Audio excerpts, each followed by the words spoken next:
What's up, Sean? Nothing. How's it going with you, mate? You all right? Happy New Year. Happy New Year, man. So, Doing all right? See, Damashe Michael will tell you tells Happy me- New Year. I'm like, yeah, I'm What? anti-New Year. Yeah, we've just been moaning that it's just another day, to be honest. But, you know, I mean, it really was. It didn't feel like anything special at all. God, only we thing are it- so old, grumpy old men. Man, look, the only thing it did for me is it kind of threw me off because it made it feel like it was like a Sunday. So then Yep. the day happens and it's like, no, but it's Thursday. So like, Yeah. it's not Monday. So you got to do Yeah, things but this different. is this whole period is like that. I have no idea what day it is anymore. Yeah. Like the shop's open, that's all I care about. But Amazon is always open. They are always open. Unfortunately for me, they're always open. So I told Sean you were taking the lead on this, Damashe. So surprise, you're taking Was the lead I? on this. Yeah, because basically we all turned up and no one knows what we're going to talk about. No, that happens every week, man. We never. No, that's know. cool then. Well, it's just... He Just complimented the JJ interview. Ah, Yeah, no, it was very good. I'll be honest with you, it's very listening to podcasts now. I barely do, but you told me about that one, Michael, didn't you? So I took a look. I thought it was really good. I thought there was something missing, though. Obviously, Yeah. well, yeah, but it was a Just good a little episode. something. Like I said on Mastodon, it's the first one I listened to. It's funny though. I go through that list now. I've just been looking through the list of Technically Working and Unmute Presents. Like, oh man, I got to listen to that one. I got to listen to that. But you know, you get so many podcasts now. Yeah, I think I need to go through and sort of prune down what I'm subscribed to, but you never do. I've started doing it. I did export my OPML file first, but I've started. I actually deleted about 3 or 4 podcasts that I just haven't listened to for over a year that have just been sitting there. Yeah, it almost feels like you're being disloyal when you do that, right? Especially if it's like in our community ones. It does, but you know, I mean, if you're Fair not enough. listening, you're not listening. It's kind of true. So we're about 2 minutes into it. I want to thank Sean Preece for joining us today on Technically Working. Sean, wanna back up a bit because we will just have a conversation for an hour and a half. But let people know who are not familiar with you. Like, give us a little bit of history about yourself and what you do. Like, I know some of this, but we want our listeners to get to know you. Oh, wow. Okay. What do I do? This is like when you go for a job interview and you could sit in a circle. No, it's not Just like that at all. introduce yourself. It's not like that at all. My name's Sean. I like hiking. No, I don't. Only in the bushes. Well, stop it now. What I do is I do a radio show and podcast with Stephen Scott called Double Tap. That's what I'm doing at the moment. We do it 5 days a week and absolutely love it. What do I do before that? I mean, what did I do before that was kind of the same. I got into this in a strange way. I got into this through Zello. Anyone remember that? Yeah. So, like anything else on AppleViz, you know, they recommend an app and then we just swarm over there and use it 24/7 for about 4 weeks and then just leave it desolate and alone. But I jumped onto Zello and I loved it. It was an audio walkie-talkie app, you know, and of course, blind rooms and all that. And met some really cool people and just started recording, really. I'd never got into it before, but Garth Humphreys, a good friend of mine, started recording and said, yeah, let's just, you know, let's do a review of something and record it. And we did. And then we did some more and then we did some more. And eventually, someone got in contact with me, a very famous DJ called Stephen Scott, who at that time was working for the RNIB on the Tech Talk program. And he said, I've heard I did a segment on how to install Windows 10. You know, a rip-roaring roller coaster ride of a piece, as you can imagine. But he liked it. And he said, I'd like to use that on the show. And he did. And then he said, oh, come on, and we'll talk about it. So I came on and then we really got on. And I just started to appear more and more on the show. And eventually, I just appeared, you know, every episode. And from there, we when Stephen left the RNIB, we moved over to AMI, the Canadian channel, and we started Double Tap. And we've been going from there. We started once a week, and then, God, how long has it been now? We've started to do, as I said, a daily show 5 days a week, and it's just great. So I got familiar with you personally, and probably Michael too, when you were doing, was it Audio Pizza? That's right, yeah. I do Audio Pizza as well. I totally forgot that. I'm so sorry, Garth and Kayaker, who I do that with. Yes, we do Audio Pizza, and you know what? It's funny why I didn't mention that. It's because that's almost something I just do with friends, on the side and like a hobby, but it's just something I do for fun. I mean, listen, man, you guys' publishing schedule with Audio Pizza is worse than me and Mike's was with the DM series. Like it is just stay subscribed is what you should start leaving at the end, because there'll be an episode. There was a new episode not too long ago that popped up for some reason. I was like, oh, Audio Pizza is back in the feed. Oh, okay, they published something. Yeah, it could have been at one point 18 months before we recorded an episode. But I mean, that's kind of the beauty of how we get into this sort of stuff. You get the bug for recording, especially in, the blind community. I love the fact that you get so many people who just hit the record button as the intro to all your episodes show. Yeah, man. There's no intro. It's just we're having a conversation, and I think other people will be interested. Let's just put it out there. That's how it goes. Speaking of Audio Pizza, how was it being the Grinch? Oh, see, I missed this. Say that one more time. You were the Grinch, weren't you? So I was just curious, how was it being the Grinch? Did you have fun doing that? See, Sean's an actor too. Yeah, I am definitely not an actor. What I am is easily susceptible to peer pressure. And Kayaka said, right, we're doing this. I'm glad you did listen, Michael, because actually I was Ebenezer Scrooge. But, I know. Yes. We did.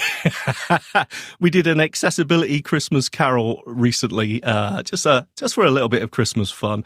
But, I'm not very comfortable. But again, you know what? When you're doing it with just mucking around with friends and just hitting that record button, it's all fine.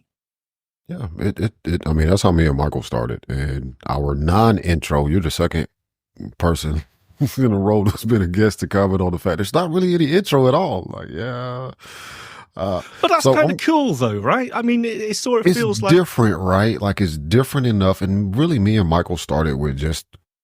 Like, we would have conversations on the phone. We're like, we really should record this because other people might want to hear this stuff we're saying. And, we go from week to week on how much people want to hear it. But, some people want to hear it. Yeah. But I also, to be honest, like I kind of went with the idea and sort of swiped that away from another podcast, which is the talk show, because that's how that show starts. Is you just get dropped in the middle of whatever conversation they're having, and it goes for about 2 hours, and then it's over. Yeah. Well, like I say, it makes you feel like you are just part of that conversation. It's almost, sometimes you got to swipe back. Have I missed the intro here? What happened? Where's the introduction to what this conversation is about? Let's scroll back a little while. But it's not. Yeah, I quite like it. I quite like that informal way. I think it's just more, more comfy for me. Well, also when we first started the original show, the DM series, where we were just talking tech, we kind of split the editing duty. So like sometimes I would edit, sometimes Mike would edit, and not having to keep up with an intro jingle and all of that stuff was easier, and I'm lazy. So I was like, hey, we'll just get into the episode. Nothing wrong with a bit of laziness. I say that sometimes that makes the show, Damashe. I'm telling you, laziness is good. I keep telling Stephen that, but he doesn't believe me. He's not buying in on the laziness. No, he's not. Look, for a while you could tell who edited that show, whether it was me or Michael, because Michael would put in at least like the little drop at the beginning that we had done, and I would just edit the show and publish it, and like there's no intro, there's no nothing, there's no music, swoosh. There's no jingle, nothing. There's nothing. You're just getting it raw as is. It's cool though, right? I mean, I don't know how long you've been listening to podcasts or running through, like, not just editing, but just listening as a listener. I mean, but you can hear it evolve over the years in our community. I just think it's so cool now. You go through and search for podcast app for blind, and you just, so many pop up now. I do it occasionally just to see what's new.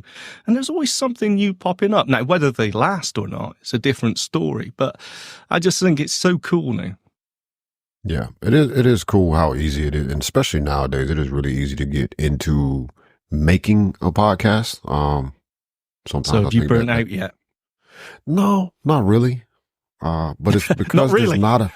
No, and the reason I say that, though, is because there's not a lot of pressure to this show specifically. Sometimes there's some organization to a certain extent. Occasionally I will throw stuff in a Google Doc, but then there's times where I would throw stuff in a Google Doc and then we'll get on the microphones and neither one of us remembers to open the Google Doc to see what was there. Yes. So we just have a conversation. So it's a very low sort of pressure situation.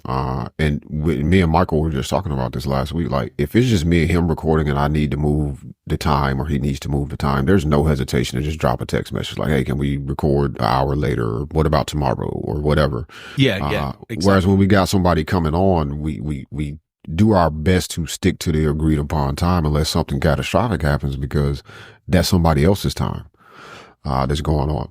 Now, you guys do a daily show with Double Tap, and that's a lot. That feels like a lot. Maybe it's not as much as externally I think it is, but it feels like it's a lot that goes into that production to have a show come out every day. Do you guys actually record every single day and then publish the show for the next day? How does that process kind of go, as much as you can let people in on? Because I think people, don't realize that you guys actually record and publish a show every day of the week.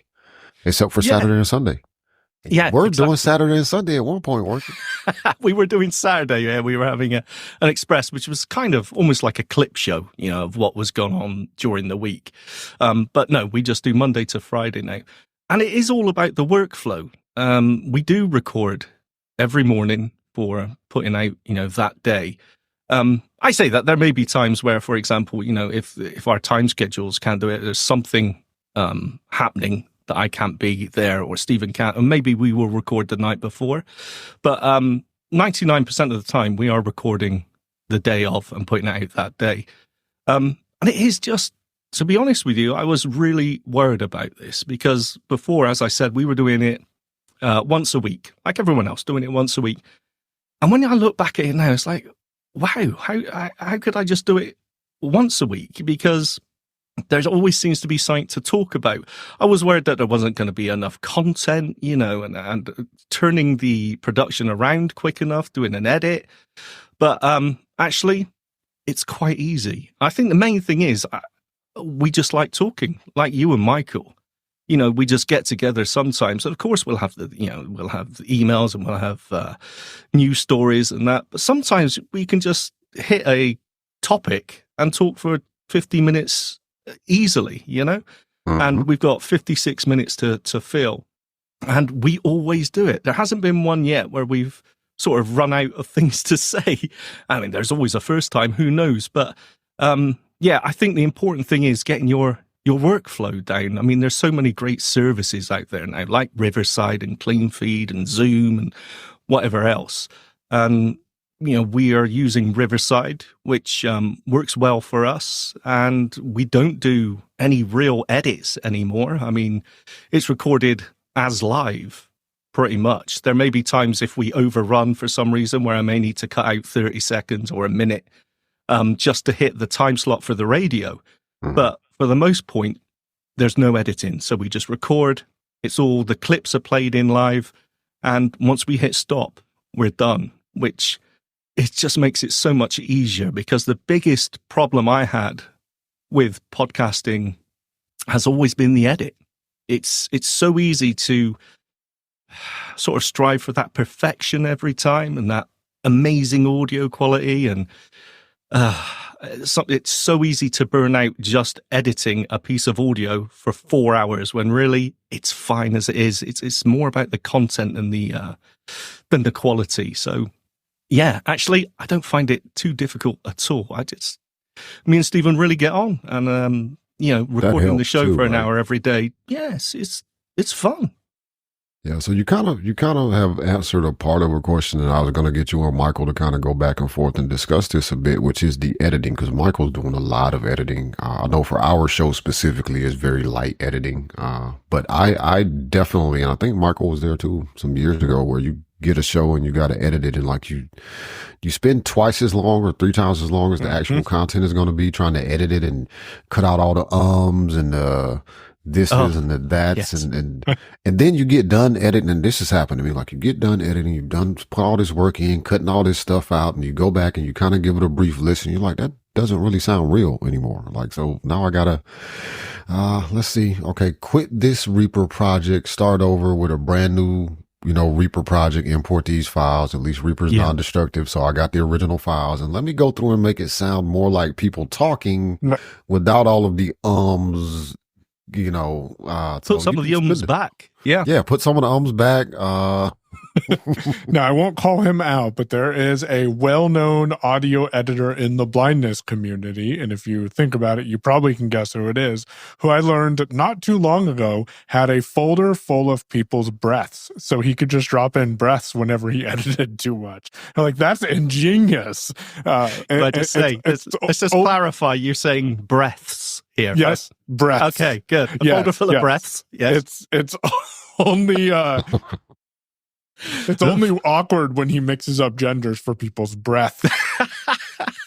No, it's so true, though. And what you say about that almost uncanny valley sort of effect of you can have on audio, right? Because I did exactly the same. I think most people, when they start editing, do that. Is, all right, I want it perfect. I don't want any ums. I want silences between words instead of the breath. But as soon as you silence that out or take that out, it just seems... weird. It seems it seems unhuman, right? And I produce another show as well, and that was the first thing I kind of got used to was, you know what, ums and ahs, and even silences for a little bit where people are thinking about what they're going to say next. It works. It actually adds to it, and taking them out, it just doesn't work for some reason. But hey, it's a learning process, editing. I mean, it's took me years and years to sort of get to a point where I'm not so much listening out for the audio quality or this. It's just sort of the feel of the audio. It sounds really strange to say, but sometimes just getting that feel of the conversation, that flow right, is more important. Yeah, makes sense. Mike, you're about the same, or have you gotten to that point where it's just about the well, you edit some different stuff now too. You do our show, but then you do some stuff that's meant to be teaching content. So with that sort of stuff, are you editing more? I edit more with the teaching content, yes. So when I'm doing the JAWS tips, which that's easy because that's me. So when I'm recording my content, I'll record it directly into Reaper. And then I will mark it up. Although I've been recently using Audio Hijack to record JAWS and my voice on its own track. And Damashe, is there a way to add markers to Audio Hijack projects? Because if there is, okay. Because that would save me some time. Yeah. Only thing you can do is split.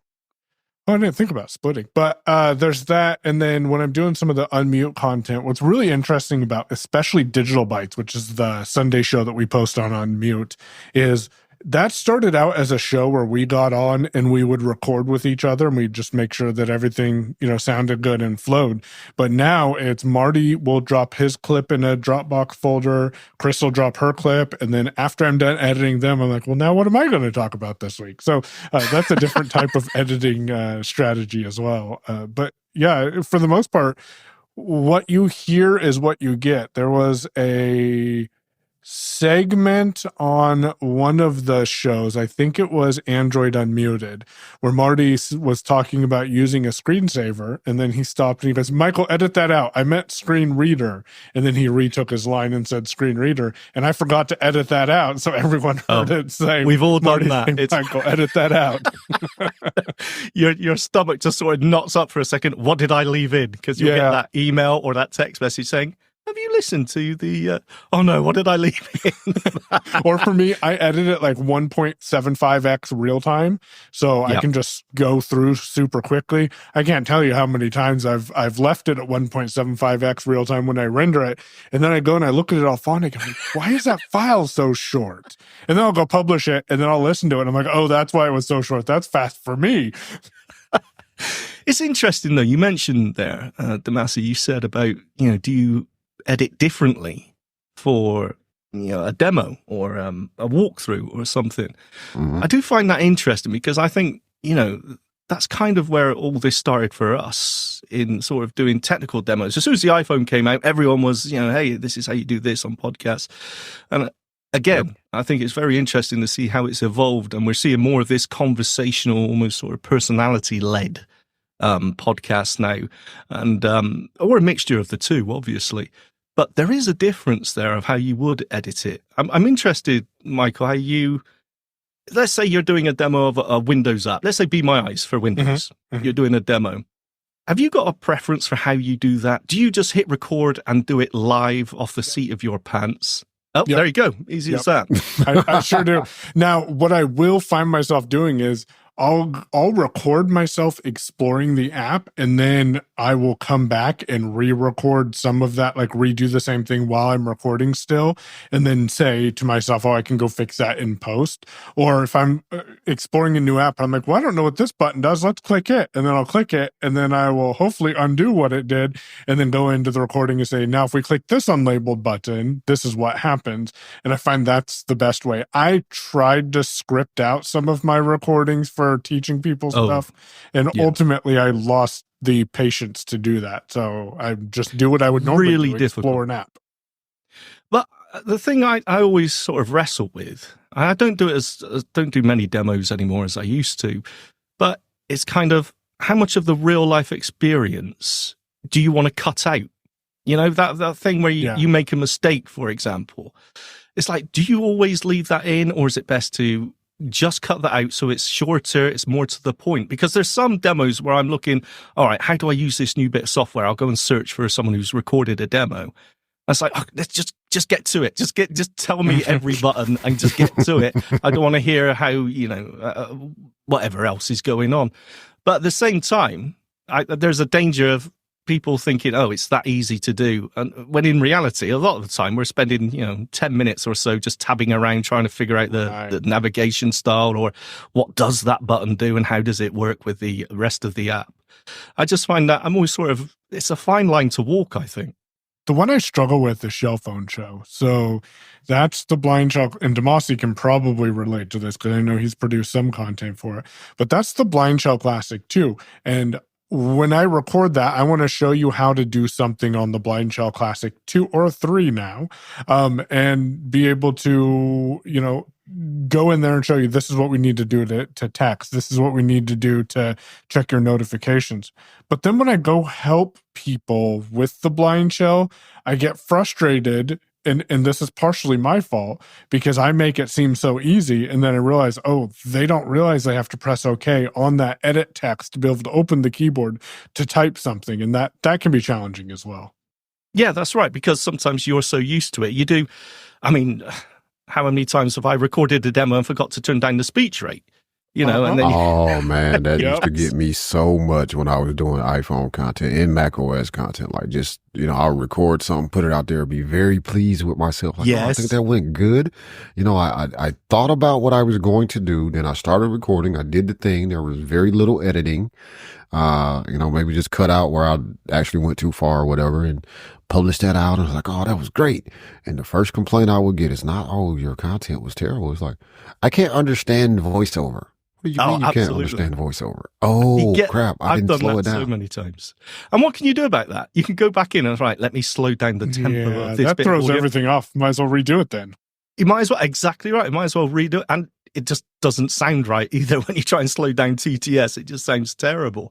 So, yeah, I mean, it is tricky, though. But like I say, I think there's so much choice out there now. People may not like the style, how we do something, but find someone else who does it in a different way and prefer it that way. I mean, it's just so much choice out there now. Well, I'll be fully transparent. My shell phone show started because Chris and I forget her name, and I'm horrible about it. Kim. Nova. Yeah, Chris and Kim Nova released a Blind Shell Classic 2 tutorial, and it was 15 hours long. And I'm like, I don't got 15 hours to go listen to a tutorial. But you know what? It's amazing that they have sat down and put that together for the people that would listen to that. For me, I just want to jump in, listen to something in 10 minutes or less, and say, oh, that's how I do that. Quick side note, if you're teaching people on JAWS, Control Caps Lock S will let you bring up speech profiles, so you can set up a tutorial profile and set your rate so you don't have to forget to change the rate. And then a pro tip is change your main voice or change it from your main voice to a different voice, so you know when you're recording, if it's your main voice, you're too fast. If it's your recording voice, you're at the right speed. Oh, That is a good beautiful tip. That's a really good tip. But that 15 hours... Sorry, Damashe. Go ahead. That 15 hours demo of how to use Blind Shell, right? The deep dive into it.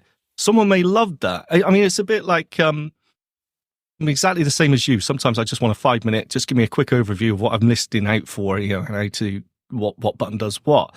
But I remember getting the Vocaster 2 audio interface, and I was reading through the various user guides and everything, and in the end, Jonathan Mosen did a complete walkthrough, and it was great. Now, it was quite long, but it was exactly what I needed at that time. So, as you said, it's just sometimes short form is for us lazy people, maybe, and the long form, but it's great to have the options there. I think the options are good, and I think also a lot of times it depends on what is the content covering. Like Jonathan's, that's a really good example, because Jonathan's review and walkthrough of the Vocaster was extremely helpful when I bought it. I knew how to work it, and I could get going with it. The only thing I was on the Mac versus Windows, but other than that, like I was perfectly, at ease with it.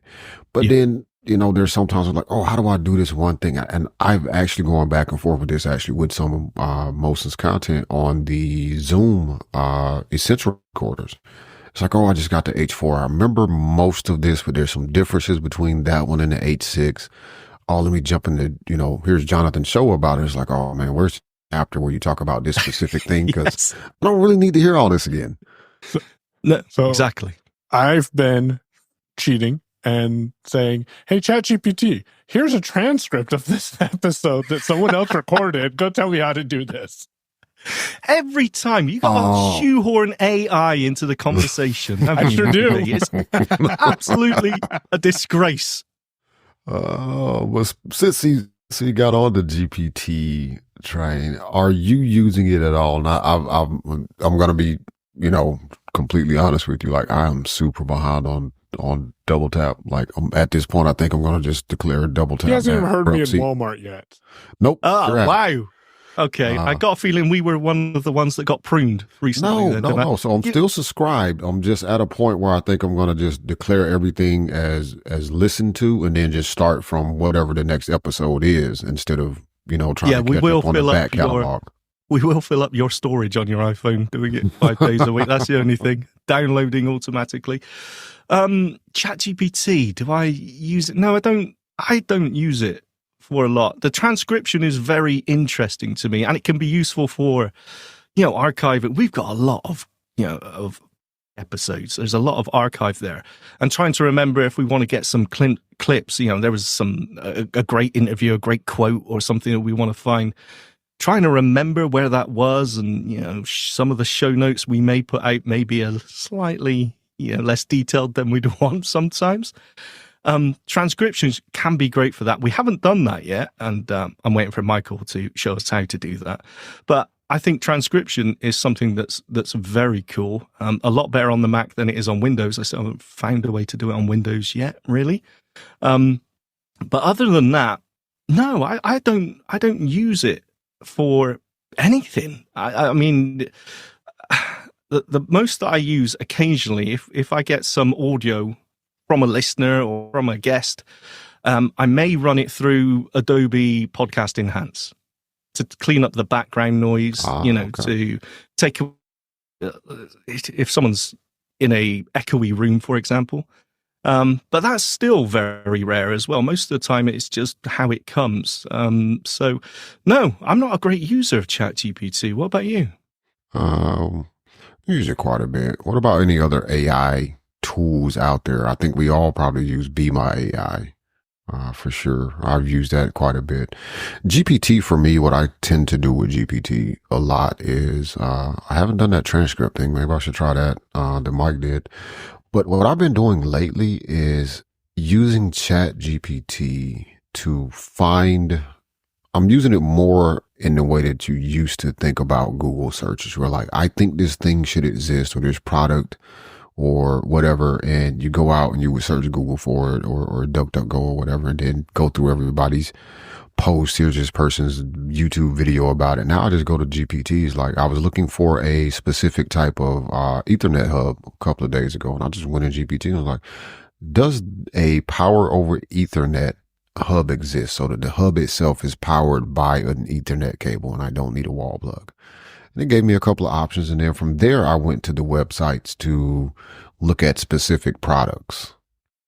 It's so interesting you say that. I do exactly the same. When I say I don't use it at all, I was talking more about, the workflow of producing audio, but I use it. No, I use it exactly for that thing. I've got ChatGPT, the live conversation, as my action button on my iPhone. Yeah. So I use it all the time. What was I looking for the other day?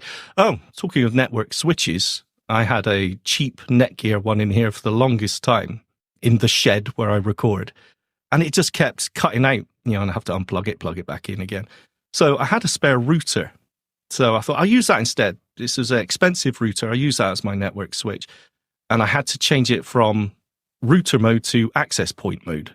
It's maybe a little bit nerdy, but if you know what I'm talking about. Go ahead, man. Yep, I know. So exactly basically, it extends the network from my house to the shed. Basically, makes it all one network. So I had to do that. I've never done that before, and I'm not great when it comes to networking. So I simply, grabbed my iPhone, held down the action button, and hello, Sean. How can I help you? Right? How do I do this router? I gave it the router name, told it what I was trying to do, and it just took me through step by step. I mean, it's so cool, right? I mean, yes, you could do the same thing on Google, but then, H to go through all the headings and accepting all the cookies and trying to find the paragraph that it's just so cool having that conversation. That's the thing for me. I'm not into these, iOS 18 with the writing tools and writing poems and image playgrounds. Honestly, could care less. It's that conversational interface, I think, that makes me so excited about AI. I've been playing with the live video options that they've all come out recently. Interesting, but not quite the thing that we're waiting for. Yeah, okay. Yeah, because I haven't played with any of those at all, because I felt like it's like, well, I've heard a couple of people say, well, it works sometimes. But see, I need, because like I'm trying to figure out how to pair my get my smart garage door opener app to connect, and apparently it's just a problematic system to begin with, because apparently everybody has issues with this company's app. Rip it out, get another one. Yeah, but see, unfortunately, this particular company seems to have like a corner on all of the garage door openers, so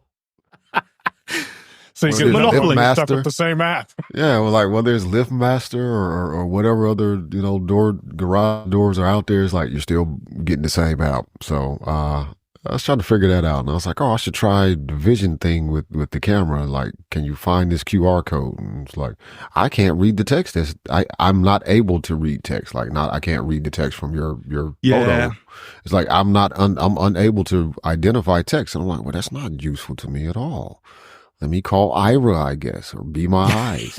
Isn't it so frustrating, though? Because it feels like it's just within reach, doesn't it? And I get so excited about, Google Gemini have just dropped, this live experimental video platform. Let's test it out. And I put it in my coat pocket when I took the dog out, and I'm saying, keep an eye out for any obstacles in front of me. And of course, silence, right? Nothing until I say, okay, what's in front of me? And then it gives me a really good description and then shuts up again. It's not notifying me. It's not real time. It's not interrupting me at all. It's just waiting for a prompting. I was Yeah. setting up a device yesterday that had a screen on it, and it was a smart home device. And Called an Echo Show.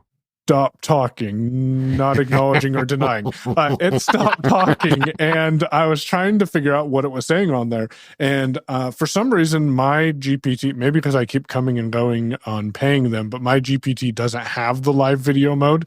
So what I ended up doing is just going to that aistudio.google.com/live and got it working. Thanks for your tip in using it in Safari, because at first I'm like, I can't find it in Gemini. And then I remember that you said that you have to do it in Safari. And where that was helpful was I asked what was on the screen. It told me I touched something on the screen, and then I said, what does the screen say now? And it was able to quickly tell me without having to snap a photo. And when you know that that's the workflow, it's actually fairly surprisingly snappy. Oh, yeah. No, I agree. I used it the other day to go through a load of cans looking for a can of tomato soup that I really, really wanted and could not find for the life of me. And usually seeing AI, I love seeing AI for doing stuff like that. It's so quick. You know, the real-time short text OCR is amazing. But you can use Be My Eyes if seeing AI doesn't do it. And Be My Eyes is great, but you know, you've got that time of taking a photo and waiting for the response. So I used the same thing. I opened up Gemini, clicked on the camera button, and what am I holding in my hand? It's that. What am I holding in my hand? It's that. It was a lot quicker. Try the Gemini one day. Yeah. Well, it's not, it's not Gemini. You can't get it through Gemini. You have to go to the web page. But yeah. You told me about it, and I went to the page on the computer, and I just hadn't actually tried it out and used it. But have should you still tried work it from mobile Safari, right? Yeah. Yeah. Okay. Good deal. Yeah, I'm gonna try it. And then you can save it as a app on your home screen, so you can just tap Google Live, and then that launches you right into the Google Live webpage. So tell me, Michael, have you got an AI folder on your home screen? No, I do not. No. They're just splattered throughout my app. You're not one of those, about are you? folders. No. Oh, that's terrible. I'm so disappointed. You want to know my secret is I just tap on that page switcher, and that pops open the keyboard, and then I type in the name of the app I want, and I hit go, and then it's right there. Then I don't even have to tap on folders. So slow. That is so slow, isn't it? Typing in the name of your app. Why don't you just use Spotlight? Why are you double tapping on the Well, that number? is the same as Spotlight. Yeah, that takes you in the Spotlight. But what Michael probably isn't doing is usually if you type the first letter or two, it 9 times out of 10 has the right app that I want. That's true. Already up there. Yeah. I should just use DSI. Don't you just swipe down with 3 fingers from an icon on the home screen to bring up Spotlight? Yeah, you can do that quicker. Yep. Okay. I don't know if it's quicker, but I say it is. Okay. So it is. Then it is. Have you tried any of the others? Have you tried Ally AI from Envision? I have not. Again, it's very interesting. The tuning for visually impaired people is so important. It works well, but with all of these, AI is so impressive. It's all razzle dazzle. It's all jazz hands. But then when it gets it wrong, it's really disappointing. And it does still get things wrong quite often. Not focusing here on Ally itself. All of them are the same. But when it gets it right, it's just mind-blowing, right? It is. It does some amazing stuff to the point that when it, like you say, when you get something back that's wrong, especially when you know it's wrong, like you can look at it and you know that answer is wrong. Like that is not the correct answer at all. That is not what I asked you for. And it's like, geez, like, how do we, like, what happened to you? What is going on, buddy? Do we need to reboot you or something? Like, you're doing something great. What annoys me is that you say, actually, that's wrong. It's this. And it'll say, oh, yeah, my apologies. You're right. It is this. And then I'll say, no, actually, that's wrong as well. It's this. Oh, yeah, you're right. It's this. It just totally folds under interrogation and just agrees with you. And you want some sort of pushback, right? No, actually, this is correct. This is a fact. And it just doesn't do that at the minute. I feel like it should, though. I'm kind of in agreement with it, especially with something like GPT where it's searching the web. So it's now showing more sources of where it gets its information from. It should it should have a mode where it can do that, where you're like, actually that's wrong is this. And it's like, no, the information that I found according to this source, and this source says this is correct. I'm like, oh, okay, well, I guess I'll try it the way you said it then. But yeah, it does fold. Yeah, it definitely does. Have you been watching the work on action AI taking actions as well, such as Claude I know Stephen's been playing with the Claude model, asking it to open, search for this email and things like that. I know that Google are working on the Project Mariner, which is a Chrome extension to run off and do actions on websites and to perform tasks. Since the Rabbit R1 catastrophe of what we were hoping for, I'm kind of burnt out a bit about actions. But of course, that's the reason we're all so interested in AI. For me, it's the mobility aspect as well, but it's the ability to make the inaccessible accessible through actions, right? Yep. I kind of feel like, though, when it comes to a lot of that action-based modality for AI, it really has to be from, either done in a browser strictly, then anybody can do it. But when it comes to, check my email or do this or look at my calendar and tell me what, all of these different sorts of things, I feel like that has to be embedded in the operating system that you're using, because otherwise you hook into all of that stuff, especially as iPhone users. We all know Apple's not letting anybody get too deep into anything. But, Apple Intelligence is not there yet at all. Like You're not wrong. That I think has been probably, and I didn't expect them to come out of the gate and just be, completely ready, given the time frame that they probably started actually working on this stuff. But I feel like it should be better than it is, or they should stop running all these ads that makes it seem like it's so much better than it is. Like they showed off this thing at WWDC where the presenter asked, what time does my mom's flight arrive or something? It was something about a flight for her mom. And it goes through and it's checking like the email, the text message conversations. I think it even like actually used the flight number to look up the flight to make sure it taken off on time and see what its expected arrival time was. And like we're in 18.2. It keeps prompting me to install the beta of 18.3 right now. And nothing like that exists. The only thing I can do is have you very poorly sometimes summarize emails. Writing tools I'm not really interested in. The summaries for notifications are about the most useful thing I think I've gotten out of it. Well, it's the most prominent thing, right? That's what you see on your lock screen all the time. And it's I'm not so sure about the new categorization of the emails. Nope, I'll turn that off. But I didn't think that was useful. I didn't think that was all that useful for me with Gmail either, when Gmail did it 10 years ago. I don't know if I'm just old school. Perhaps we're the older generation that I just like a list of every single email so I know I'm not missing anything. Not that I'm very good at emails anyway. Yeah, but that's pretty much the reason I turned it off though, right? Because I don't know what you're going to, like if I go look, I'm expecting a receipt to have come in from, this place, or I'm looking for a receipt that came in because I need to return an item, and I go look in transactions and it's not there. I don't know what to do from there. Whereas if there's just a list of emails, well, either I have archived it, which means I know to search for it, or it's in my inbox already. But if I got to jump through 4 different basic, mailboxes or filtered views to try to find it, and I can't find it, and I'm like, oh, so did it even show up in the first place? Yeah. If people are looking for that, that's the More button in the top right. Double tap that and choose List View. I think that's all you need to do, at least on the iPhone. That's all you need to do. Turns it off. The other thing that bothers me about that, though, is it's not available on the Mac. So even if you were enamored of the feature on iOS and you really liked it and it was helpful, you go to the Mac and there's no categorization of your email. But I agree with you totally, right, about Apple Intelligence, and it's sort of, okay, where's the big, wow here? What am I looking for? And of course, the first thing I do is summon Siri, see what it can do, and it's exactly the same. It's doing the same things that it did. Yeah. But at the same time, I'm thinking, well, have Apple got a get out clause here? Because they're rolling this thing out in stages. But as you said, we're now on 18.2. And honestly, it just feels like we're lagging behind everything else when we see what, Gemini are doing, ChatGPT and all the others.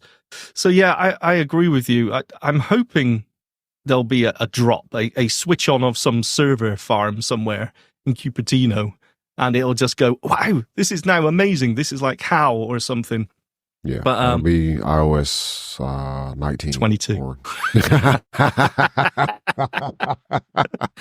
Yeah, I don't know. But AI, I mean, AI's got to be the thing of the year, hasn't it?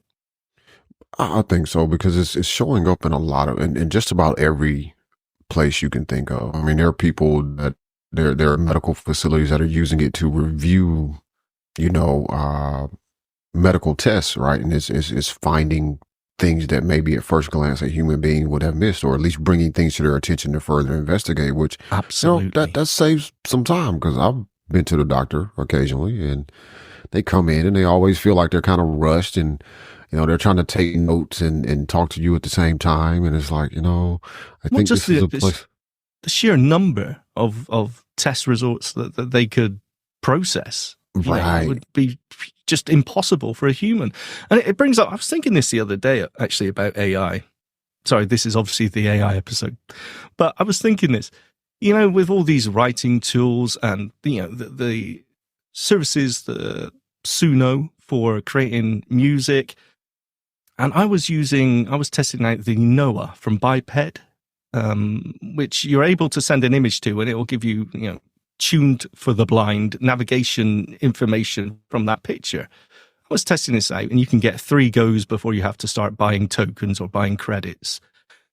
I'm not sure how I feel about this. Look, the talk in the mainstream about AI is, the jobs and how it's going to affect the employment, the workforce. I totally understand that. I kind of feel, is there a frivolous use of AI that we should just say, all right, we're not using it for that? Medical, absolutely, the thing that you point out there, Damashe, absolutely critical, can make a huge impact, right? This may be a bit selfish, but things like mobility for the blind could be huge. Real-time video processing is going to take a huge amount of processing power, obviously. Are we sort of wasting AI at the minute? So I feel like that question kind of has 2 answers. I think as consumers, in our case, especially as like tech enthusiasts and just trying to poke at stuff and see what it can do and figure out how it can be useful, I don't think we're wasting the tools that are available. I think that a lot of these companies have put themselves into the position to where and this is kind of the downside of, and I'm going to pick on OpenAI specifically, but it's because I also know a little bit more about their financials than some other companies. Oh. But they've taken a lot of, I don't know that much. It's just public. Like, everybody knows they've taken a bunch of money. You said it. They've taken a lot of money from Microsoft, right? And they're getting all these investments, their own series, whatever, of investments. And, Sam Altman has to come out and be like, oh, well, this next version is going to be amazing. And we're this close to, artificial general intelligence, or whatever they call it. Where the computers think for themselves. But that's a lot of marketing. It's kind of like Apple on iPhone Day, right? Like, there's a lot of marketing hype that's happening, but most of that is targeting at investors. And every time they get another round of investment, they have to show some sort of improvement, which means, yes, they are burning a lot of resources that maybe don't need to be burned. Or don't need to be used up and consumed in the way that they are, because you're not really making a whole lot of progress. Also feel like there's a lot of duplicate efforts happening, that if a lot of this is being done in a more open source way, there's some open source tools out there, but if a lot of this is being done in a more open source, scientific, sort of structured research way, we would burn less resources, because you wouldn't have 2 different companies both running on, Azure, that's causing Microsoft to have to go spin up a up to, probably for the past 5 or 6 years, closed down, nuclear facility in order to get enough power, right? Like, that seems crazy to me. You're cranking up a nuclear facility. You're not going to power people's homes with that electricity. This is just to run servers for AI. And it does seem a little overkill. One question I was going to ask you is, because you kind of mentioned it a couple of times, and I haven't used a lot of the stuff that's targeted at the blind community specifically, with the exception of Ira's stuff. I was testing and Be My Eyes, because I was testing. Yeah. So with a lot of the stuff that comes out, like, I feel like, And I'm curious to hear your thoughts about this, and Mike's too, because I think Mike has played with a lot more of this stuff that's targeted at us specifically to help us. But my feeling is that the general companies like a OpenAI or Anthropic with Claude or Perplexity or whomever, like the companies that are making the tools that are in the news all the time, like why are we not pushing more for those tools to just be tweak? I mean, I can go in and tweak a little bit of ChatGPT. Like, why not, instead of spinning up a whole new service and putting all the effort that goes into, oh, we're gonna, tailor this to the blind with the and I'm blanking on the phrase everybody uses. To optimize, yes, like we're going to customize the prompts for the blind. Like, why not just go make a GPT that does the same thing? Like, make a custom GPT instead of spinning up a whole new service. Because that also to me seems a little wasteful, not necessarily on resources, because most of these companies are going back into OpenAI at the end of the day anyway, or one of those companies that exists.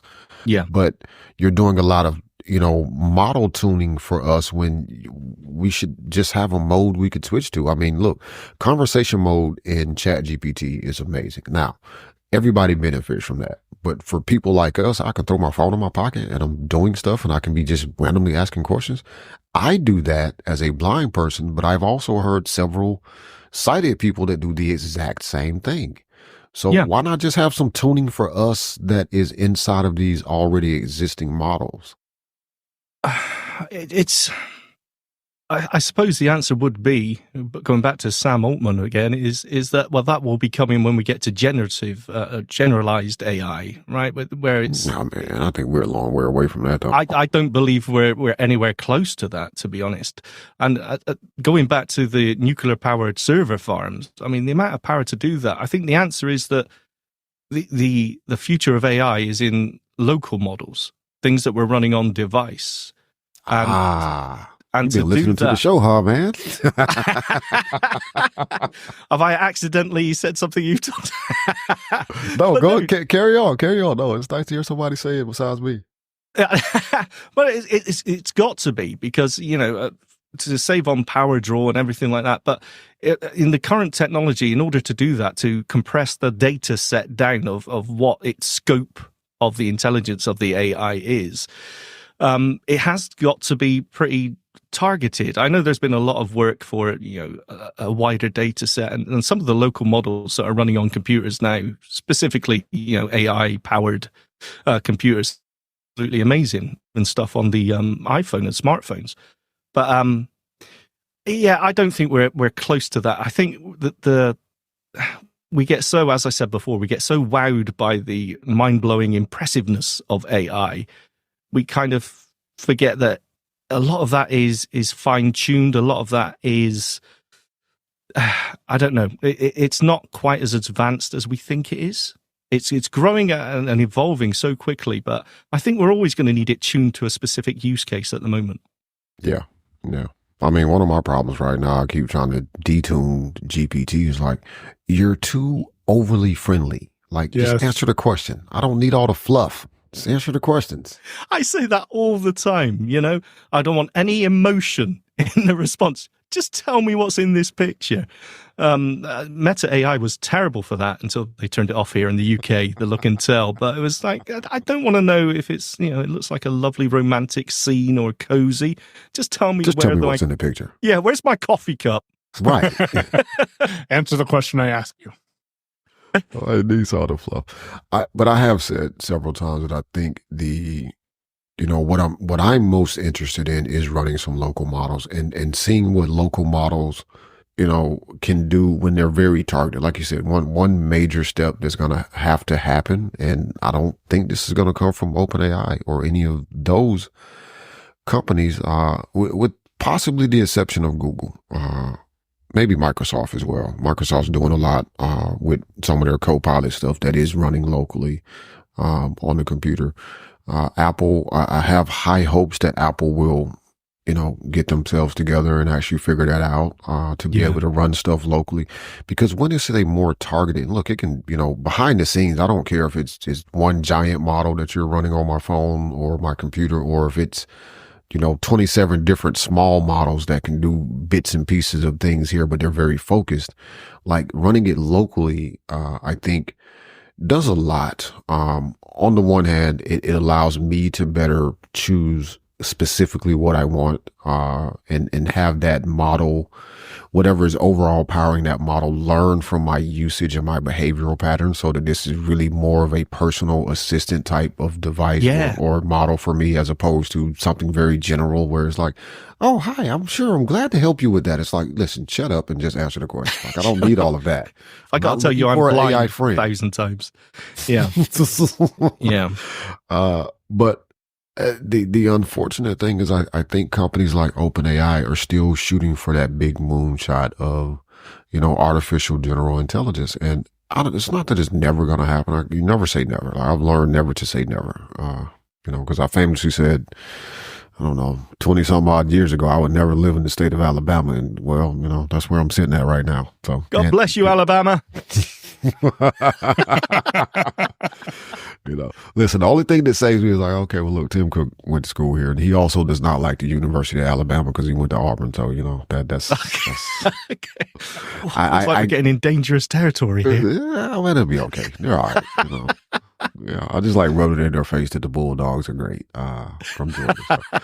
But you never say never, because something's going to happen. But I feel like we're at a point where so much of this is so overly generalized, where the specific tuning is what matters. And to me right now, I see Google, Microsoft, and Apple being the companies that can probably most easily and productively cover that smaller local models running that are very highly specific and targeted. I think we're going to see that start to happen in a lot of industry as well. Say the medical field, like medical people are going to want a specific, model that is targeted for medical, that also, is HIPAA compliant, right? Because that's the thing they got to be concerned about. You can just run, my test results through ChatGPT. Well, that's the other thing. Yeah, of course. I mean, I've almost sort of forgotten about privacy concerns when it comes to AI. I'm just throwing any picture at it or everything at it, and just, well, if they're probably going to use it in something, I don't care.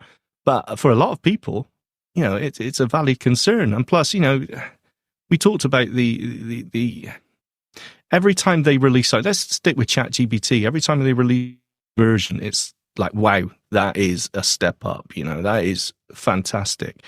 But the amount of power, running that in the background to run that size of model or however they're doing it is, as we mentioned, it's huge. And it's got to be, I think there's going to be a big turn. I agree with you. I think it's got to be local source, local run AI, and specifically the medical. That's a really good point. I think you're right.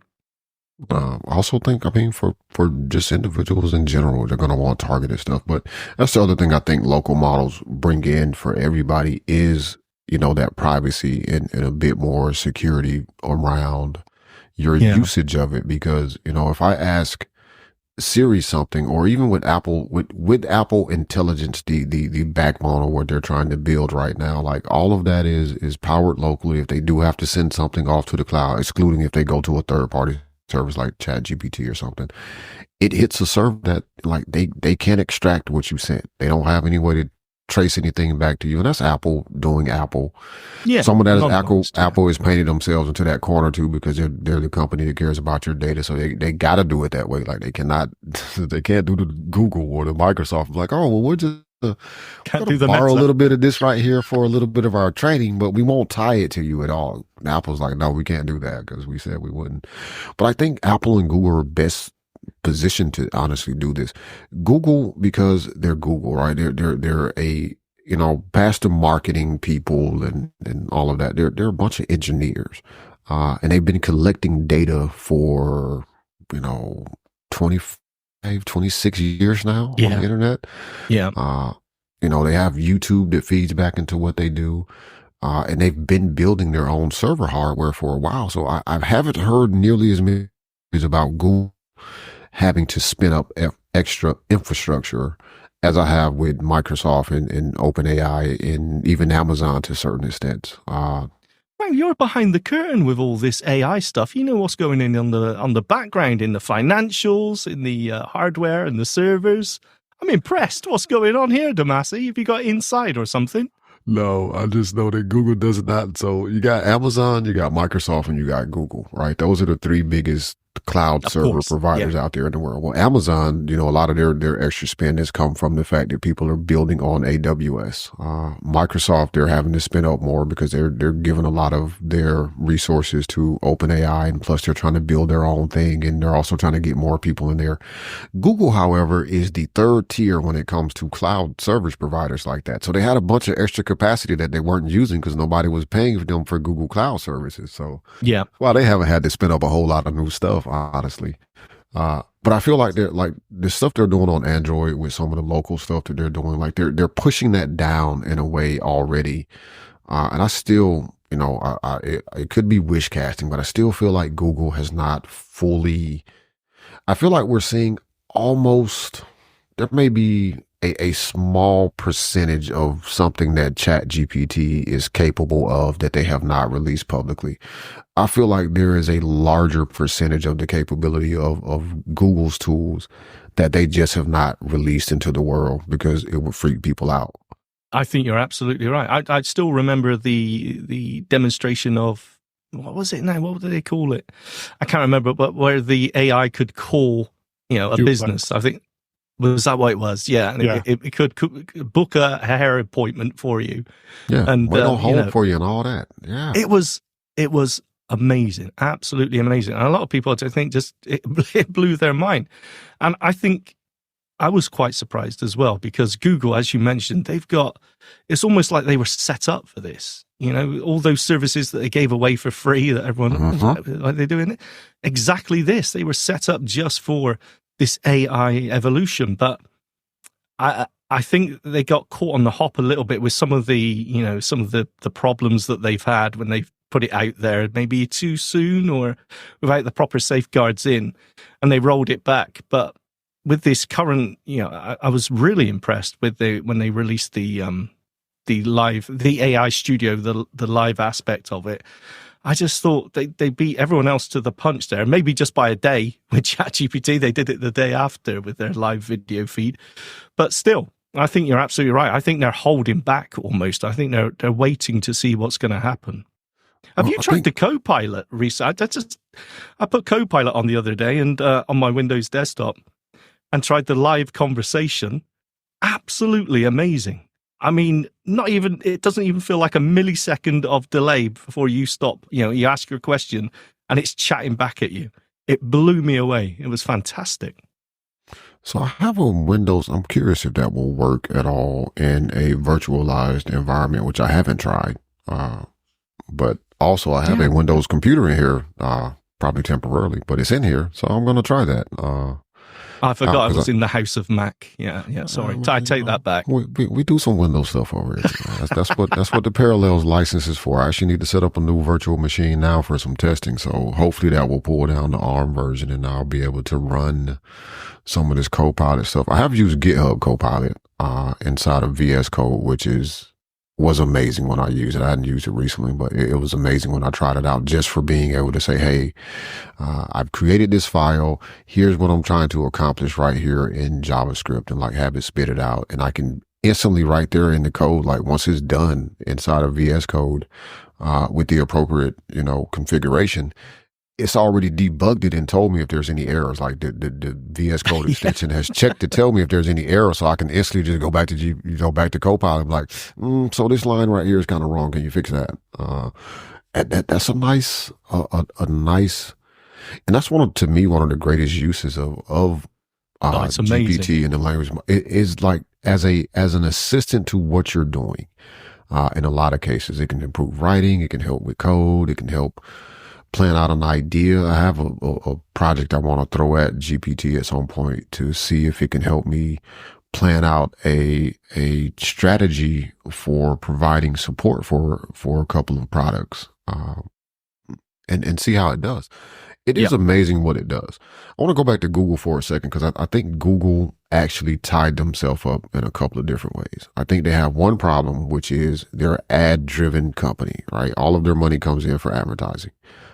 So starting to push their tools out there that allow people to bypass search, it's not super easy or clear how you're going to insert ads into a chatbot conversation. Yeah, you're cannibalizing their own revenue stream, aren't they? Yeah. Yeah, so I think that's one problem with Google. The other part is I think that like they just have too much in it. So I'm going to throw out two examples. One was Google Glass. They were super early on that, right? But look where we're back at 10 years later, glasses. They were there a long time ago, but the world wasn't ready for it. The other thing that I think really highlights how much data and how good they are at analyzing data and making prediction 10 years ago, 10, 12 years ago was, do you remember Google Now? Either one of you remember Google Now on the Android phones? Yes. I remember the name. I can't remember what it did. So Google Now was a thing that would, it had access to all your stuff on your Android phone. So your Google Calendar, your contacts, the apps you use, places you went, your location, all of that stuff. And you would swipe over from the home screen, and it was kind of like Spotlight a little bit. But you swipe over from the home screen and it might say, for me, a lot of times, and I was living in Atlanta at this time using an Android phone and traveling around on the buses and trains and all of that stuff, and swipe over at a certain time of day. I'm like, looks like the 126 will be here in about 6 minutes. You should leave now if you want to catch this bus. And I understood how it had that information, right? But to a person who doesn't understand how it got there, it's scary as hell, man. It's like, what? It'd be how did you know I was witchcraft. going there? How did you know I was going to do this? But I do this about the same time every day, right? So you have my location. You also see I have an appointment scheduled at such and such a time. So yeah, I probably need to catch that bus. And that was released, according to Google's AI, on June 27th, 2012. So what, 12 years ago? Yeah. Wow. Yeah. But so if they could do that 12 years ago, and this was, for me, I was using it on a Samsung Galaxy, the Galaxy S3, actually. One of the best Android phones Samsung ever made. Don't get all nostalgic now. But if they could predict my behavior that well 12 years ago, like just imagine where they are now with this stuff. So they're to me, and again, I could just be wish casting. They really could be way behind Sam Altman and OpenAI, but I just really feel like so. I really feel like inside of Google, there's a push and pull with, how do we make money off of this tool? Because if we start doing this, we're going to kill a lot of our advertising business. But the other side of it is somebody in engineering is like, just because we can do this doesn't mean we should show people that we can do this because it's going to freak them out. Because Google does stuff sometimes where you're like, how did they know? Well, you do that all the time. My microphone's listening to me all the time. How many adverts have you seen when you're scrolling through your social media and you think, I was just talking about that. How does it know? I always, 100%, they're not listening to you. You've searched it or whatever it may be. There's so many connections and degrees of separation between various services and apps that they know exactly where you're looking and whatever. But there's still been occasion where I said, right, I haven't searched for that. I haven't even, swept past it in Amazon or anything. How does it possibly know and show me an advert for that? But it does seem like magic. What happened to Google Now then? Did they take that off? It became Google Assistant. So it was Google's first assistant before Google Assistant was a thing. But does Google Assistant do the same thing now? Or have they sort of toned that back? I think they've toned it back a little bit. I think you have some of it, but not Freaks as people out. much as what Google Now was.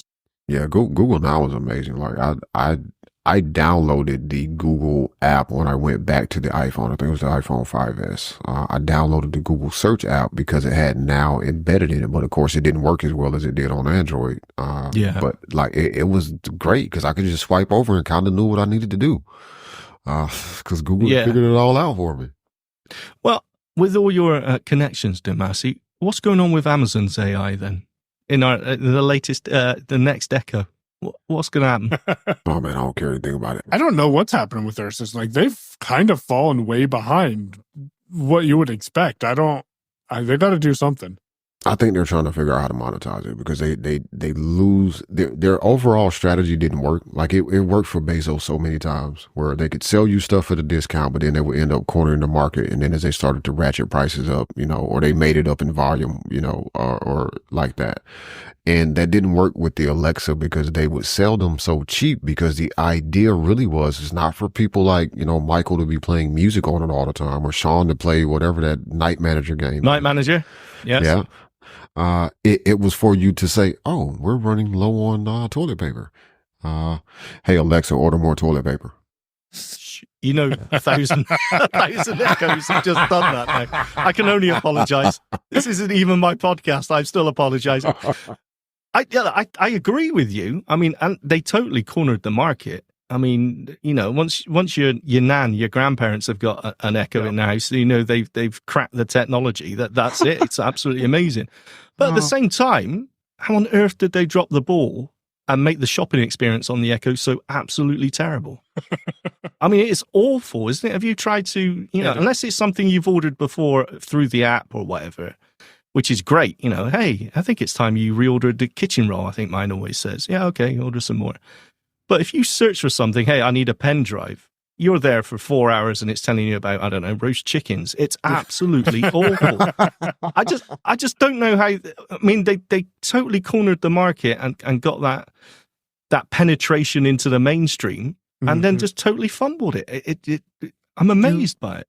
Do you guys have Rufus there, Sean? Are you familiar with Rufus?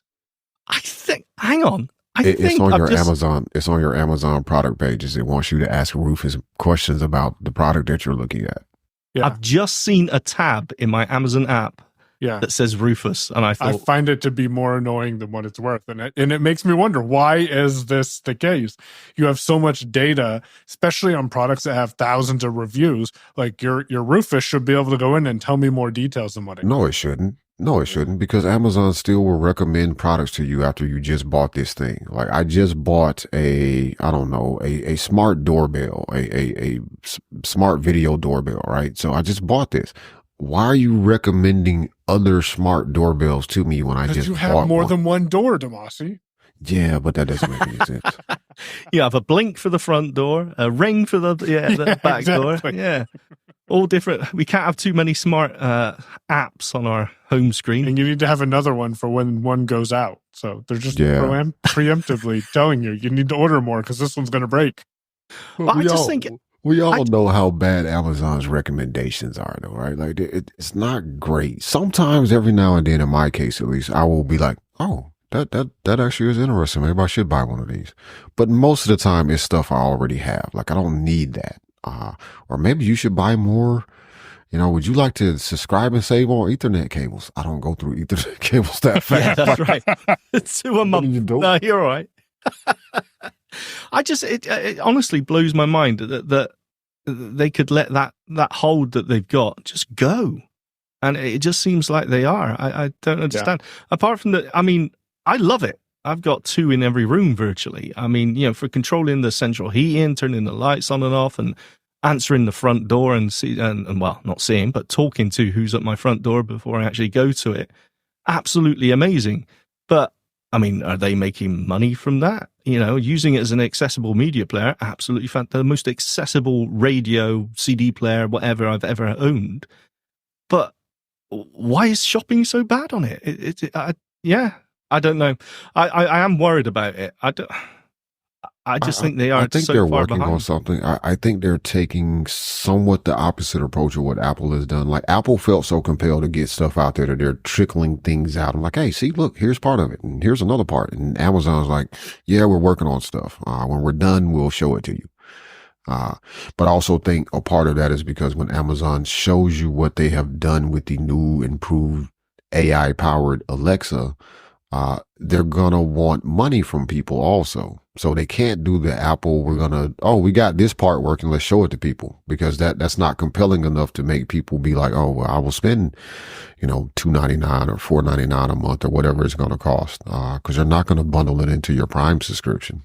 I hope they don't, because then that'll make Prime go up again. Would you pay for it? I mean, what What would it have but to I don't do? use Alexa at all, though. I have Oh, no, yeah, I have sorry, no you're the wrong- experience whatsoever with Alexa. You're the wrong person to ask. Mickey B, would you pay for it? And what would it have to do in order? I'm not sure I would with, Yeah, as same it here. is. So, well, let me turn that question around and ask from this perspective. If somebody who's not ever used an Alexa device at all, like I know generally how people use them. I know the two of you both use them or have used them, Sean, especially to control stuff in the house, to play music, to play games on, to listen to media. Michael, very much similar, has jumped on and off of using Amazon to control his house. Looks like he's headed back in that direction. Funny, I just said this last week. We should have did a prediction show. I would have got the first one. We are 2 years into the new year, and I was correct. 2 days. 2 days. 2 days. 2 years. 2 days into the new year, and I have been proven correct. This guy's going back. But here's the thing. So, given what we have all kind of experience with ChatGPT, any other AI solutions that you've used, thinking about advanced voice mode in GPT, for example, the sometimes working, sometimes not working well Siri features in iOS. What would the Alexa AI version need to do that would make you shell out a couple of bucks a month? Like, we're not talking $20. We're talking, $5 or less a month. Like, what would it need to provide for you that it does not do now that would make you even think about it, whether you would spend the money or not? You're seriously thinking about it. Go on, Michael. I don't know. I'm trying to think of this because that's a valid question. I think if it gave me something more like conversational mode, where if I'm talking to it and it's answering a question, I can just interrupt and just give it the response without having to keep saying, "Hey, a lady," or without being. But I don't even know if that would be worth paying for me, because right now it just does what I need it to do. What about you, Sean? It does do what we need it to do, but it's because we're sort of trained to use it in that way. Yeah. I'm with you totally. I love the conversational mode that all the other AI services have. I mentioned Copilot before. It absolutely blew me away. It was just like having such a natural conversation and being able to stumble over my words and cough and pick up the sentence without it worrying or getting it wrong. It was amazing. I think I would pay for that. But the thing for me is being able to issue multiple commands. I think that is part of the same thing as the conversational mode. It's being able to have that natural conversation. I don't want to say, "Hey, Lady A, turn the heating on." And then, "Hey, Lady A, set the heating to 18 degrees or whatever it is." And then, I want to say, "Hey, turn the heating on, set it to 18, and after an hour, turn it off again," whatever else. What do they call it? Concatenation. Being able to combine multiple commands in one. I think I would pay for that. And increasing its context awareness, like what Sean was saying, I think that might get me to pay for it too. Because if I could say, have a conversation with it and then go back a couple of minutes later and say, "By the way, turn that heat on to 40% or whatever," and it just remember what we were talking about versus me having to give it that direct command, because that's ultimately going to make it more accessible to more individuals as well. I'm thinking of older people who struggle with knowing exactly what is it that I need to say to Alexa to be able to get it to work. Just the wake word, mind stroke, Alexia, they call it. Hey, all Alicia, the time. what the kid doing over there? Hey, if I could name Alexa my own, I would pay for it if I could set my own assistant name. If you're listening to this, Amazon, that's what I want. Let me pick the name. $20 a month? Yeah, I'll go for it. So $5 a month. But you guys kind of got where I was gonna kind of go with this, is like that extended modality where you can have, a basically a conversation, right? Because we have conversations all the time, and you go off on one topic and then come back to the original thing. So being able to have that natural sort of conversation and being able to, what if it extended itself, deeper into your smart home? Because, let's be honest, most of the stuff that I have in my home now, even though I bought it for HomeKit, works with Alexa as well. So, being able to better control your house without having to spend that additional upfront time to say, oh, I need to set up a scene in order to Oh, lock all yeah. the doors and turn off all the lights in this part of the house at night. Like, no, I just want to say, hey, look, lock the doors and turn off the light in the front of the house. I'm like, just have that happen, right? Or, remind me tomorrow that, I need to do X, Y, Z. And actually, instead of it just, popping up a time that says a thing, it's like, oh, I can detect because the office light is on that you're in the office. And I can see your calendar. So I see that you're recording a technical working episode. So I'm not going to remind you about this thing until after that event is over. Like that Yep. sort of stuff Yeah, connecting is to where it external needs to go. Connecting to external services. I just this morning was watching a video on YouTube because YouTube is smart and says Michael wants to learn more about automation with AI, and they were showing me using ChatGPT with the Make service. Damashe, you're familiar with Make. That's an IFTTT compatible or competitor, and so I was thinking, oh well, how can I work with ChatGPT and IFTTT since that just renewed? But if Alexa could integrate with IFTTT or other things and actually make things happen. Hey, lady, send this invoice to this person, and it's connected to my WordPress site Right. and knows how to send that invoice to that person. That way they actually get invoiced and then might actually pay their invoice, maybe. And that becomes a business expense when you get it there. Exactly. That's wishful thinking. I did see an interest, talking of YouTube, there's a channel, Paul Hibbert, Smart Homes. He's a UK guy. He recently showed something similar of, I think it was a Home Assistant, plugin or add-on. I don't know. I am going down that route soon. Yeah, I'm very tempted.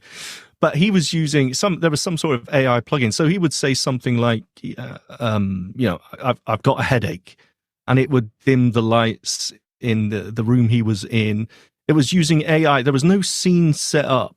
It was simply, figuring out what lights to dim and the colors. It was really impressive. And it's exactly what you were talking about there. It was AI just knowing the context, not just what you're asking, but sort of where you are and what you need to do to achieve what you were asking. It was really cool. I would pay for that. Have you tried Home Assistant, by the way? Sorry, I know I'm getting off on a tangent. Oh, no, because they had this conversation when I listened to the episode with JJ, and JJ mentioned Home Assistant. So I was like, oh, I didn't know he was using Home Assistant.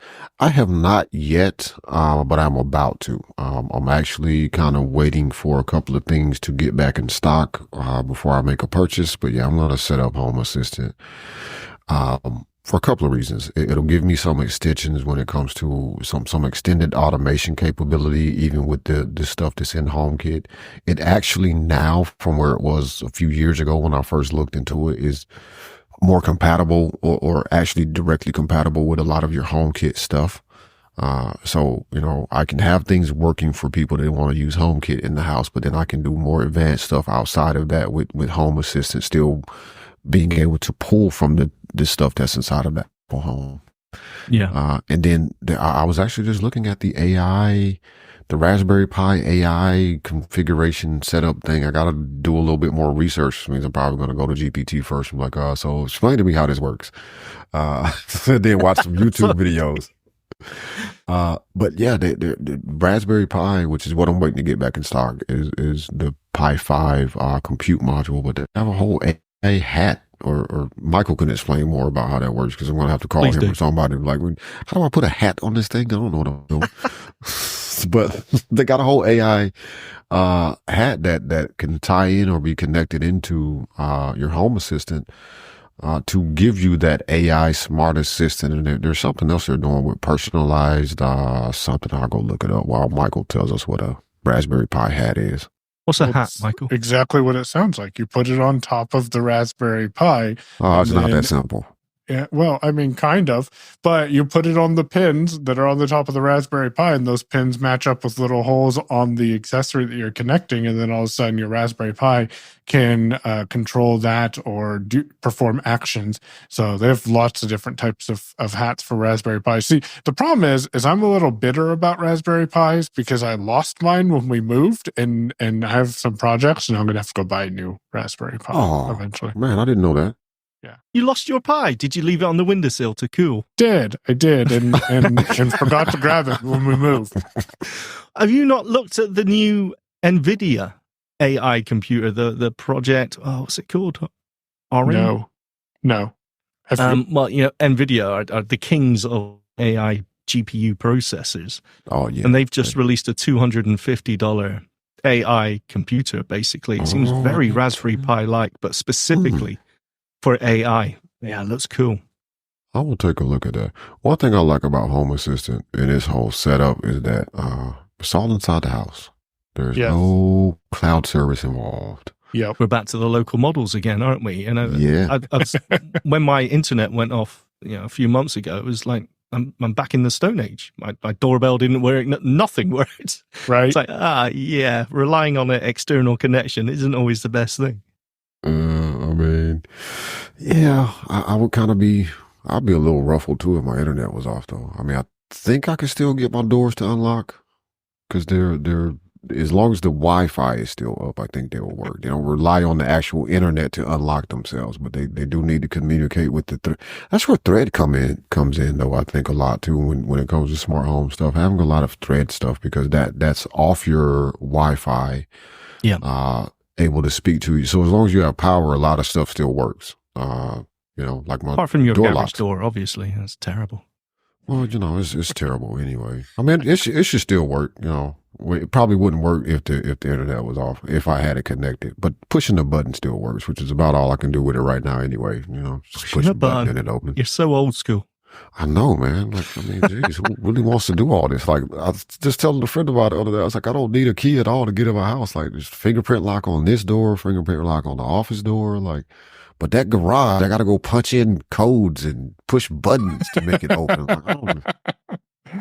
Jeez, where's the automation? Like, the van just backed up. You see the back of the van has been detected by the camera. Open the garage door. That might be a nice thing to have. Nope, can't do that. Michael will make it happen. Only if he finds wants to the buy me a new Raspberry Pi. Raspberry Pi. He'll tell me just get Alexa. Yeah. Probably. Just get Alexa. It'll solve half your problems. As long as it hasn't got the screen on it, it's good. Never get That's the one he bought. That's the one he has right now. It is 10:30 Sean's time. Yeah, feel free to push me out anytime you like. It's a little late. This is how shows happen, though. Like, Yeah. I didn't even realize we had been talking that long. I just heard my voiceover just said, work focus turned off because whenever I me have too. a calendar event, it tells me. That's the only reason I know what time it was. Is my voiceover is like work focus disabled or turned off. I Or was like, something. wait, what? Oh, What is going on? okay. Who's screwing with my cereal? And we situation over here. Oh, yeah, no, we've been talking for an hour and a half. Oh, man. So this is what? We're about 90 minutes, Mike, roughly of content-ish. That's about Got what to find a way out. No, we don't have to find a way out, man. That's easy. Just say we're done for now. We'll bring Sean back again. This did go in an interesting direction, though. Were you expecting that? No, but honestly, I don't really have expectations when I sit down to record, unless I have something very specific I wanted to ask. And we did cover the stuff I wanted to talk to you two about, which is like audio editing. Just neither one of you do a whole lot of editing now. It's just like, clip out a little bit here, or somebody says cut that out, I cut that out, and then we're done. It's like it's direct to tape. There's no editing. Well, pretty much, yeah. I'm not producing music, so it's fine. Mm-hmm. It's funny. Someone will come to me and say, how do you edit with Reaper? And my first thing is, I will tell you how I edit spoken word. I know nothing about editing music. Go somewhere else. I'll be either. I don't know anything about music. Like I sometimes in the past, I've downloaded those projects that Apple would put up for Logic when they want to show off like how powerful this new Mac Pro or whatever it was. And like, oh, this person was editing 100 tracks in Logic and it handled it no sweat. I'm like, okay, I'm going to download this project and just open Logic and see if I can figure out what the hell they were even doing with 4 tracks. And it's like, nope, don't know what I'm doing. Shut that down. I'm out. Yeah, forget it. Wait, you got the tambourine over here on the track by itself? How am I supposed to figure out you know what, I'm done. Give me 4 or 5 tracks of audio of people talking. I can fix that. It's too many arrows, ups and downs to get through. Yeah, no, I'm not going through 200 tracks, I tell you. So we finally did it. We got Sean Preece on. Want to thank Sorry. Sean for coming out today. I'm Oh always man, we're like- gonna have you back. We're gonna have you back. This was a great conversation. Like I feel like we touched on a lot of stuff, technology wise, that we didn't get all touchy feely like you guys do on Double Tap today. So we actually No, talked about sorry some about technology. You actually talk tech. Yeah. It felt strange. That was fantastic. Great to be here. Thank you so much. So before we wrap it up, I want Sean to let everybody know where they can reach out to him if he wants to do so. You don't have to. I mean, if you're like me, you're really kind of prickly. You don't have to tell people where to find you. But Of course not. Well, you can, there's so many different ways. You can WhatsApp the show, at least, Double Tap. You can WhatsApp us on 1613-481-0144. You can email me direct at sean@doubletaponair.com. And of course, you can find the show in your favorite podcast app. I think I covered all the bases. Yep, that's Double Tap. Are you on Mastodon at all or Blue Sky, any of those? Do you know what? I am, but I'm not, if you know what I mean. Yep, I know exactly what you mean. Yeah. I've recently deleted X. I took the bull by the horns and just deleted. So, no, I'm not on social media, although you will find Double Tap on all the social medias, obviously. There you go. And they're usually found at Double Tap on Air on those social media platforms. So Thank you very much. definitely follow them. Check out the show. It's a great show. Thank you. I appreciate the conversations that are not tech a lot of times because it touches on things that people in our community usually don't want to talk about. Mm-hmm. Yes, That's why they'll never run out of content because, look, if there's ever a slow news day, Stephen will just go on a rant and there you go. They're legendary, the Stephen Scott rants. I got to say man. as well, we get amazing feedback from our listeners. They are just as a huge part of the show as well. We get so much voicemails and WhatsApps and emails. They're amazing. But yeah, thank you. Hey, you guys are pioneers too. It's the first show I know of anyway. So I'm giving you full credit for doing it first. WhatsApp, you have a channel for people to reach out to you on WhatsApp. Like that is amazing. Yeah, it's like everything else, like Stephen's reviews and everything else. It took us a while to sort it out, but we got there. So you can leave us a voicemail or a video message or just a text. Yeah, absolutely. That is awesome, man. You can find us. Well, first, let me thank everybody for listening. We appreciate it. Thanks again for Sean for coming on and making time for us because it is late in the UK. He probably does not want to be hanging out in the shed, but thanks, man. We're going to bring you back. I want to thank everybody else for listening. Shout out to our tip jar supporters. Because again, you can choose to spend your money anywhere, especially with inflation. So the fact that you choose to give us a few bucks or whatever it is every month, we greatly appreciate it. You can follow him, let's pay on, PAYOWN, at dragonscave.space. That's DRAGONSCAVE.space on Mastodon. I am Damashe, DAMASHE, at technically.social, which is all true. You can use the hashtag. You can use the hashtag technically working on Mastodon. Please capitalize the T and the W. Us screen reader users do appreciate it. You can email to the show feedback@technicallyworking.show. And otherwise, we want to thank you for tuning in for episode 92 of Technically Working. And we will see you next week.